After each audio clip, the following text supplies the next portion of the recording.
Hey, hey, hey, everybody.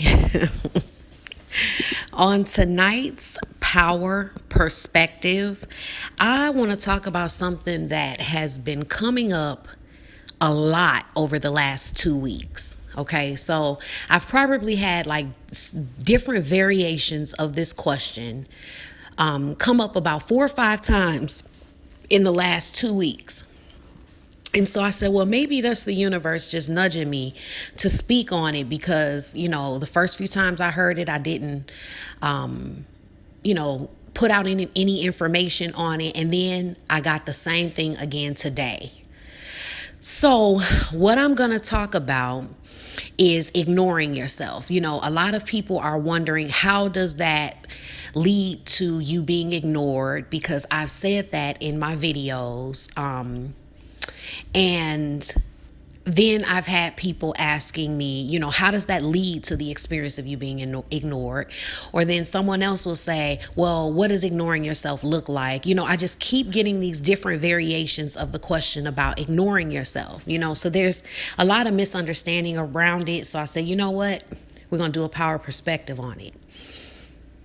Now, when you ignore yourself, you find yourself in the repeated experience of being ignored. And there's a way that happens. Okay, so I'm going to break down what ignoring yourself looks like and then how that's leading to experiences of being ignored by other people or rejected by other people. Because when you're rejecting yourself or ignoring yourself, it's kind of the same thing. And it leads to that happening outside of you. So, how are some ways that you ignore yourself? That land you in the position of being ignored? Well, you ignore how it makes you feel to chase someone who doesn't value you. So when you chase or pursue someone who isn't valuing you, and they can't be valuing you if they're rejecting you or ignoring you, and if you continue to give your energy there, to follow, them, to chase them, or to text them when they're not responding, you are ignoring how it makes you feel to do that because you don't feel good doing it. But guess what? You're ignoring that. You're rejecting that part of yourself, that part of your truth. You ignore the truth within yourself that says you don't like to have relationships with people who ignore you. So you're ignoring yourself when you continue to go towards someone who ignores you. You're ignoring the fact that there's a part of you that says you don't like having relationships with people who ignore you, but you ignore that and pursue relationships with people who ignore you. Okay?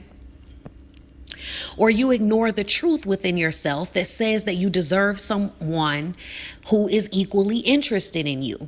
There's a part of you that's always telling you, like, hey, you deserve someone who's going to respond, who's going to show up for you.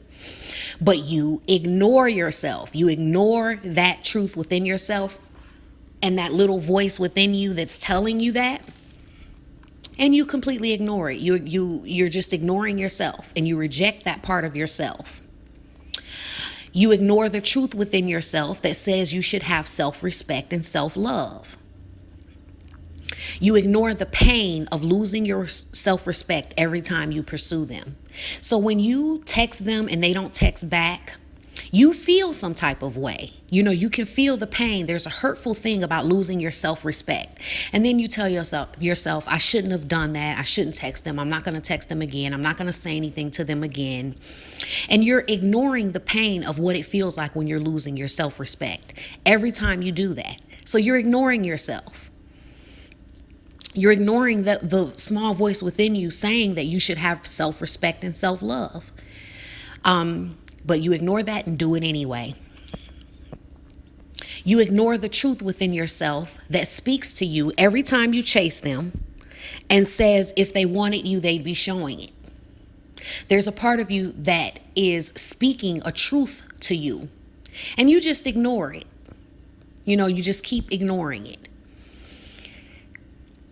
So you're ignoring how you really feel, because when you get in your head and you get back into this fantasy, and you're being led by your unhealed wounds to continue to pursue that situation, you're ignoring how you really feel, because you don't feel good about that. You don't actually want a relationship with a person who ignores and rejects you. You want a relationship with someone who's going to reciprocate the energy that you give, but you're completely ignoring that and going in the direction of where that's not going to happen. And you ignore these truths, so you're always being ignored. And you're experiencing being ignored because you're willing to ignore yourself enough to remain in a situation where you're being ignored. Okay, so this is how it continues to lead to that experience. You can't ignore a person who isn't ignoring themselves, because they listen to these truths within themselves and they will move the hell on. You can't ignore them because they won't be there allowing you to ignore them. So how do you stop ignoring yourself so that you can stop being ignored? Stop ignoring all of these truths within yourself and heal what you have to heal to be able to face it and get out of the way. When people who don't ignore these truths within themselves, they don't experience being ignored, because they're not going to sit there and just keep experiencing being ignored. They're just not willing to do it. They're not going to keep texting or reaching out and then having to deal with that feeling of that loss of self-respect, where they go, oh, I shouldn't have done that. And they feel some type of way inside. They don't feel good about it. They don't ignore that. It doesn't feel good when I continue to pursue relationships with people who ignore me, and I'm not going to ignore myself and my own feelings and how this doesn't feel good. I'm going to honor myself, and I'm getting away from that situation. You see? So it's fairly simple, but it's not so simple, because there are hidden wounds that drive you to continue to do it and continue to torture yourself with it. Okay? So that's something to think about. And that is something that I do heal in coaching. Okay, so I can show you if you're struggling with figuring, untangling that web yourself. And if you have like a karmic pattern of that, you can do like a karmic healing session. And we can unravel that particular pattern. Okay. So that's that, guys. I hope that it was beneficial. Love you. Bye.